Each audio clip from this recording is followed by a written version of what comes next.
Actually got to see DJ Speedster last night at Castle Light Gig performing this kind of songs. He's hanging out with J Clay on this one. It's known as Vicky. Before that, I dropped you music from KO with Papa Action. Destruction Boys also coming through before that. We are into the Lift Club platform hour where we give young upcoming artists the chance to showcase what they can do. Today in studio, we've got a guy known as Blacksoul Siziba. I hope I've been saying that right, Machi. That's what I've been saying all along since the show started. You actually said it right. Yeah? Yeah. All right, we have to ask about the name. Why the name Blacksoul Siziba? What's that about? Oh, okay. Like, first of all, Siziba is my surname. Ah, okay. Yeah. I'm Snekaya Siziba, so that's my surname. And then the Black Soul is a name that I came up with when I felt like the sort of music I'm making was changing. I was expressing myself more and I was telling more stories about myself more. So I felt like my soul was so intact with my music that it cannot be diluted with anything. You know, like black. I thought that the darkest color that cannot be diluted with anything. So I just said, you know, it's Black Soul, and then the Siziba is my surname, of course. You know, every other time we have young upcoming artists in studio, and every single one of them has a different story about their names, where it comes from, and all of that. There you have it, a take from Blacksoul Siziba himself. But you said also something interesting. Your name changed when you changed the type of music you were making. What sort of music were you making before you became Blacksoul Siziba, and what was your name back then? Okay, first of all, around say 2009, I started, you know, making quieter music in Durban. That's where I grew up, just making quieter music influenced by people like Big Nas and all of that. Yeah. I can't remember the name I was using when I was doing Kwaito, but then in 2011, that's when I switched to hip-hop, and I was going by another lame name called NATO. My man, why do you think NATO is lame? What's so lame about NATO? I can't even remember the reason why I came up with it. That's why I just, you know, I just don't like it. Yeah. All right, so the switch from Kwaito to hip-hop, what was that inspired by, you know? Because a lot of people felt like the guys in hip-hop right now, they just still making Kwaito, but with a rhyme here and there, you know what I mean? Yeah. What made you switch from the Durban Kwaito that was inspired by Amachita Butira and Big Nas and all of that, to the hip-hop that you're saying you're making right now? I think for me, it happened subconsciously. Like, you know, I just fell into the hip-hop pit, because in grade 9, I met somebody called Dinky, which is one of my bros. We're still quite tight with him. And they were doing ciphers like every Friday at school. Okay. So I was like, yo, let me try and drop something. And then like I dropped something and everybody like went crazy. So I was like, actually, I could do this, you know? Yeah. Because the problem as well with the Kwaito, we wrote so many songs. We wrote like 20 songs on a notebook. But then when we recorded our first song, the producer just messed up the whole thing. And then I was just upset. My man, why not get another producer? I mean, if somebody messes up, on to the next one. The hip-hop just took me, the inspiration just took me at that point. Yeah.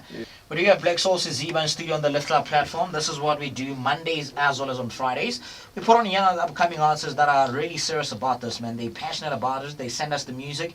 We check it out. And if you feel it's good enough, we'll put you on the platform. So we're not taking chances here. We're taking people that has the potential to make it. But for us, this is just a drop in the ocean. The rest is up to them going forward, right? Yeah. Obviously, hip-hop now... there's a lot of, obviously, I don't know what to put it, right? But a lot is happening in the industry. It's not cut and dry like the house scene where we help each other out, you know? There's a lot of competition, beef and all of that, right? For you, where do you see yourself in the next 5 years? Where would you like to see yourself? In the next 5 years, man. Bearing in mind that my challenge is, because I actually want you to be realistic right now and tell me this is the plan that I have for the next 5 years. Realistically, because I'm actually a student right now, so probably around 5 years' time, I would have completed my degree, and that's where I see myself actually putting in quite more effort, you know, because it's not the same as you focusing on 2 things at once and you focusing on one thing at one time. Yeah. So I see myself just pushing and having like that foot in the game, and people know my name, especially in my hood, because I feel like in my hood, not a lot of people know about me and all of that. So I always feel that space in my heart to go back to my hood and just reach out. Yeah. Yeah. You know, yesterday I was at an event. Frank Casino was performing, and one of the things we spoke about was Frank Casino actually. A lot of people started knowing him when the remix of the whole thing came out with Ricky Ray. Yeah. You know, that's when he started blowing up. Yeah. Which artist do you think could actually do that for you? Like, if I work with this guy, of course, let's avoid the AKA. The other guys that are slightly on the come up, higher than you wise, but you feel like if I work with this guy, you know, things could actually pop.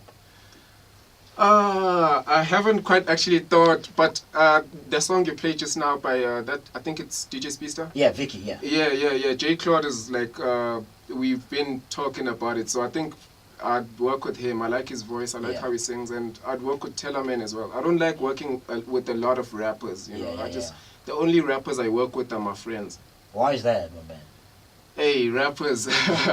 Tell us, what's happening with rappers? We're trying to understand rappers. What's happening with rappers? Rappers, I don't know, man. We just, most of the time, we don't have the same energies and all of that. And we just don't connect that much. And I feel like the song also, it makes more sense when it has two different vibes to it. Like somebody singing and somebody rapping rather than just having people rapping on a song. Okay. Yeah. All right. It's a Shame. It's the name of your song. Tell us about that one. That song actually, it happened in a way that was quite funny because it was my uncle's funeral, Mlazi, and then we just attending a funeral. So while we were just chilling and having food, there's a producer there and we were just talking, and then he was like, yo, I'm a producer and I live like down the road. Yeah. And then I was like, yo, that's cool, I'm a rapper, I'd like to hear your beats. And then he was like, yeah, let's do it now. We just went to his house, he played me some beats and I picked that one. And then came to Joburg like the couple months later, and then we just recorded it. I decided that it doesn't need a chorus, it's just, you know, it's fine the way it is. Yeah. All right.